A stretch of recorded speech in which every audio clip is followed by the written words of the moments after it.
Sampaikan dan bersyukur sekali. Siang hari ini merupakan babak baru bagi perjalanan, fase baru. 22 tahun PKS berjuang dan 22 tahun itu diiringi dengan catatan rekam jejak konsistensi.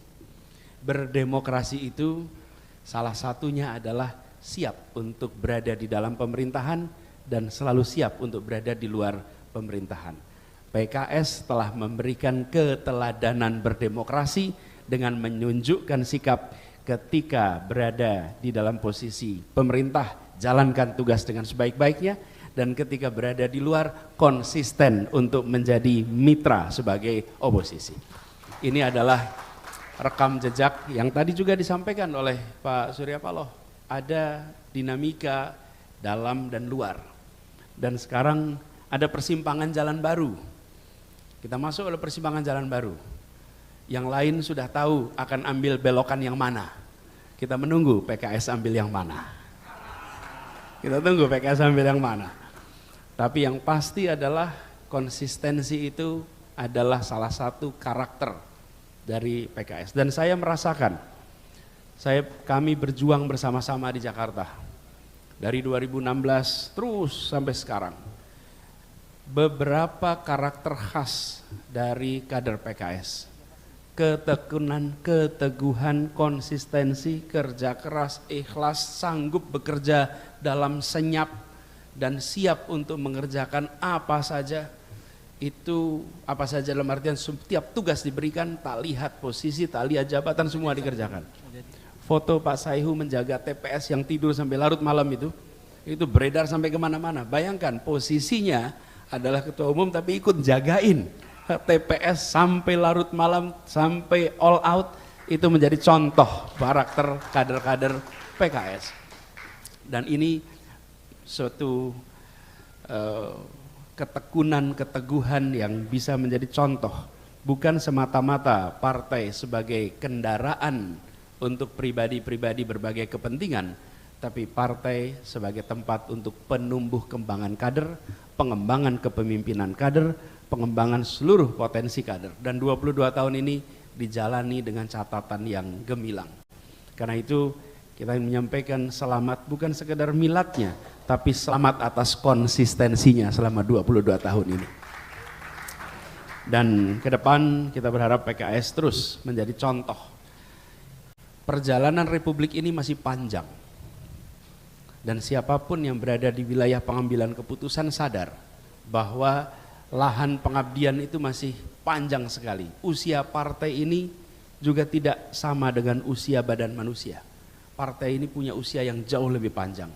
Karena itulah kita harus melihat apa yang sudah dikerjakan kemarin sebagai pondasi rekam jejak untuk menata ke depan, untuk terus medan pengabdian yang tidak pernah berhenti. Kami sendiri, saya rasa Gus Muhaimin juga merasakan yang sama. Selama perjuangan beberapa bulan ini menyaksikan betul militansi, kerja keras seluruh kader PKS di dalam perjuangan Pileg dan Pilpres kemarin. Di semua lokasi tanpa beda. Dan ketahanan, ketangguhan dalam perjuangan ini membekas di kita semua. Karena itulah penghargaan yang setinggi-tingginya, apresiasi yang setinggi-tingginya, dan ini berarti apa yang tadi disampaikan, kebersamaan kita tidak berhenti saat pengumuman MK, kebersamaan kita tidak berhenti saat pengumuman KPU, kebersamaan kita akan jalan terus selama Republik ini masih memberikan kesempatan pengabdian. Dan ini ditandai pada momen pada hari ini yang dulu sebelum bulan September mungkin PKS dan PKB belum pernah satu ruangan bersama-sama secara sering.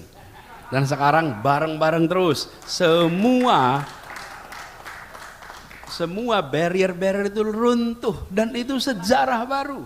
Sejarah baru sampai di tingkat ranting cabang warna hijau dan oranye bisa bersama-sama dengan tenang sekali.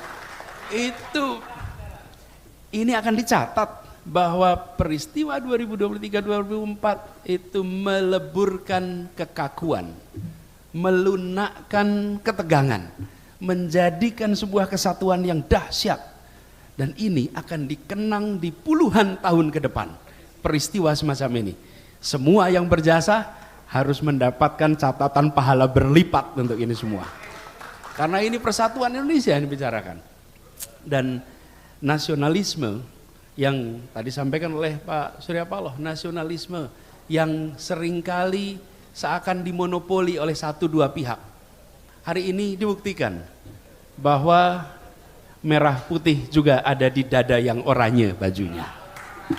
Merah putih segemerlap yang berada di barisan berwarna oranye.